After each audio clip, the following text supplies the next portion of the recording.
Skull! Oh, the Vikings. Like, how do you have to feel as a Vikings fan after this year? How do you feel?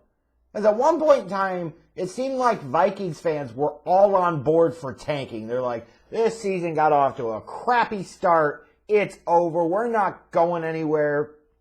Lose them all, Vikings, and let's go get a Trevor Lawrence or Justin Fields.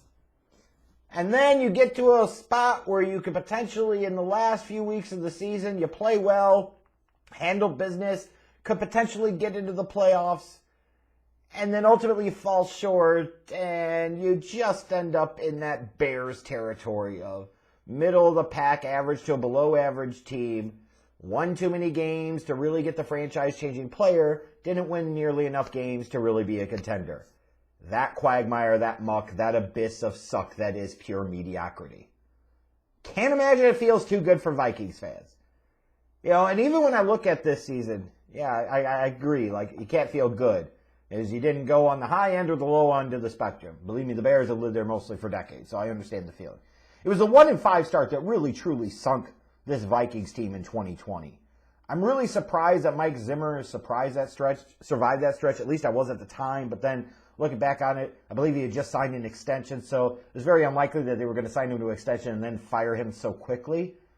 And maybe depending upon your opinion, it's good they stuck with him, or you wish they would have gotten rid of him at least at season's end, if nothing else.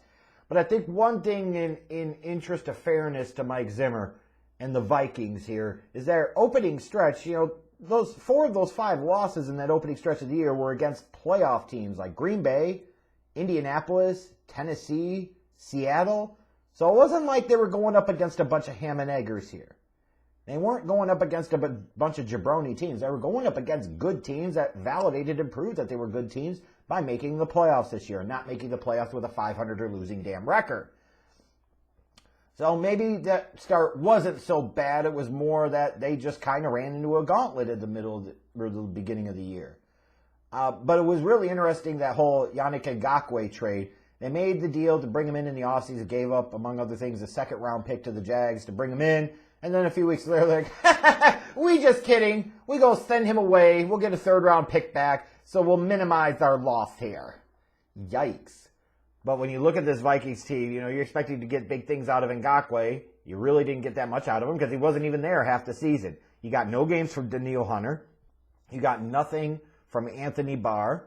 You know, and even in spite of all of that, going into Week 15 in that game against Chicago, you know, if they would have beaten Chicago, they still would have been alive in the playoff race in the NFC. They still would have had a chance. And, of course, they ended up losing to the Bears in Week 15, those jerks. And even though they finished 4-2 in the NFC North and they had rebounded from a 1-5 start, they still found a way to end up outside of the playoff race and finishing with a losing record and all that other jazz. So, yeah, the ultimate of loser years for the Minnesota Vikings.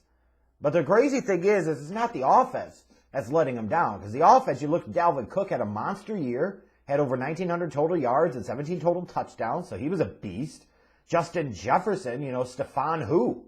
Justin Jefferson comes in as a rookie and has a monster year. A legendary, like, all-time rookie season as a wide receiver. 88 catches, over 1,400 yards, 7 touchdowns. Like, you know, you got people mad because Justin Jefferson didn't win the Rookie of the Year over Justin Herbert. Like, it's crazy. So you got all this going on, and Kirk Cousins even ended up with decent numbers. He throws for over 4,200 passing yards. Bears fans, what happens is when you have a quarterback that can actually make all 16 starts and you have weapons around them and you sometimes throw to those weapons, you could get over a threshold that is called 4,000 yards passing. I know as a Bears fan, you've never actually seen this, and Bears fans will like to probably rag and shit and dump all over Kirk Cousins, but at least he's had several of them. We don't know anything about that. And as far as Vikings fans, as far as Vikings fans go, those that want to sit there and always put all the blame on Kirk Cousins, like, look, I agree. You're not winning a championship with him. And long term, you want to move on and draft your own guy, going and signing him in free agency was a dumb move. You know, I talked about it at the time, still maintain that. However, If you think Kirk Cousins was the primary sole or major reason that your team didn't make the playoffs this year, then you're just being a hater for stupidity's sake. Because that's not true. That's not even remotely true. Like, what in the flat earth are you even talking about here?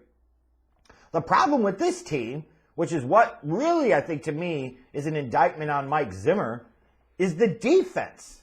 You know, they've been trending in the wrong direction for a couple of years, and they really kind of bottom out here this year in 2020. 27th against the run, 25th against the pass, 27th in total yards allowed. They had 10 games allowing 27 or more points, and that's including 2 games where they allowed 40 or more, and one of those was the 52 points they gave up to the freaking Saints. Like, this is a bedrock for this team that a couple of years ago had them a game away from the Super Bowl and potentially hosting the Super Bowl, was their defense and the talent that they had at all 3 levels. And this defense was booty cheeks. They were trash, and they only got worse, it seemed like, as the season went along. That's why you're in this mess. The offense did its part. You can't blame Kirk Cousins for this. I'm just saying, that was bad. So now you go into this offseason, and Zimmer and Spielman are still there, but the Heat's admittedly got to be on. You don't have any fucking cap space. You got guys like Anthony Barr, Riley Reif, Thielen, Harrison Smith, Kyle Rudolph. Some combination of them could be cap casualties and or candidates for restructuring. But even in that case, you have limited financial flexibility to be able to go out and improve this roster. You don't have excessive draft pick capital or anything to go out there and improve this defense specifically.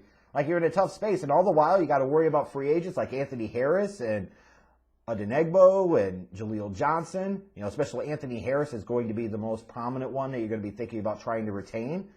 And you know what's happened over the past few years is this Vikings defense has kind of gotten old. And then you don't get any games out of Danielle Hunter. You bring in a guy like Ngakoue and give up a second-round pick because you're hoping that he's going to come in and make a difference. But then a few weeks into the season, you're dealing him away. Like, yeah, this Vikings defense needs a major reload and retool and recrafting, and needs it in a big hurry.